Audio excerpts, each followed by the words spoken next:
Matt Dunn, lead penetration tester with Raxis here, and today I'm going to discuss account enumeration. First, I'll go over what account enumeration is and why it's important to defend against, and then I'll demonstrate the three common types of account enumeration we encounter on our penetration tests. So let's get started.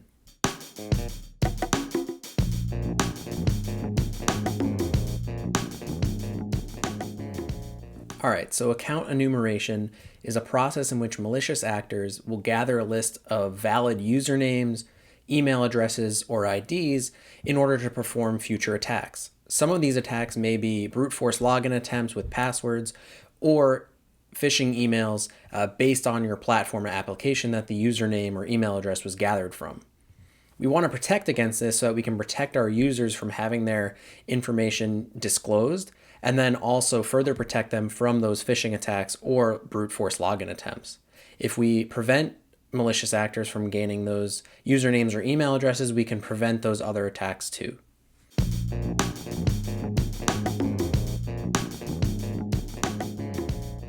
The first type of account enumeration we often see on penetration tests is through login forms. When an application gives different responses for valid usernames and invalid usernames, we can use that to enumerate which usernames are valid and which are not. For example, when presented with an incorrect username, we get the message, "Sorry, the username is incorrect." However, if we send in a valid username, we get the message, "Sorry, the password is incorrect." Now we can use these differences in messages to determine which usernames are valid for this application. A way to remediate this is to always send the same response when the login is incorrect, saying, "Sorry, the username and or password is incorrect."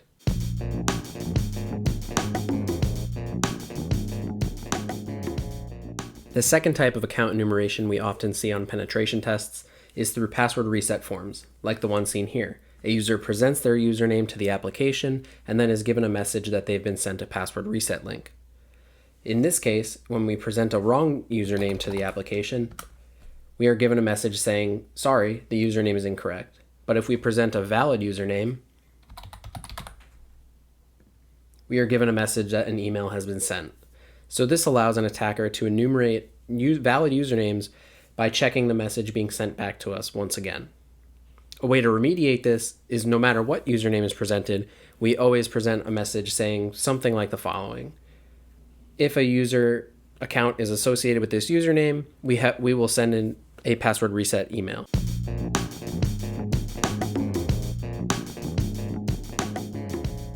The third type of account enumeration that we often see on penetration tests is through timing differences in responses to login attempts.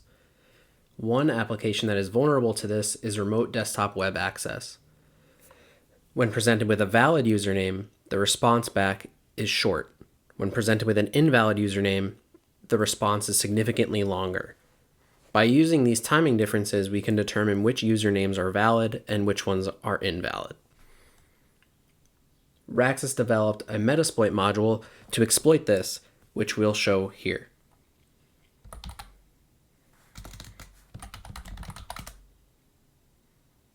The information has already been set, and after running it, we can see that invalid responses with invalid usernames don't get responses within 500 milliseconds, but valid usernames get their responses back much quicker, such as 64 milliseconds in this case and 228 milliseconds in another. Attackers can use these types of vulnerabilities to then create valid lists of usernames. To remediate this, we need to analyze applications for their behavior so that they take the same behavior paths whether the username is valid or invalid. Sometimes this can be additional SQL queries or just different code paths that take significantly different amounts of time. In conclusion, in order to protect against all three types of account enumeration, we need to ensure that on login forms and password reset forms, the responses are the same for both valid and invalid usernames, and that there aren't any timing differences for those responses.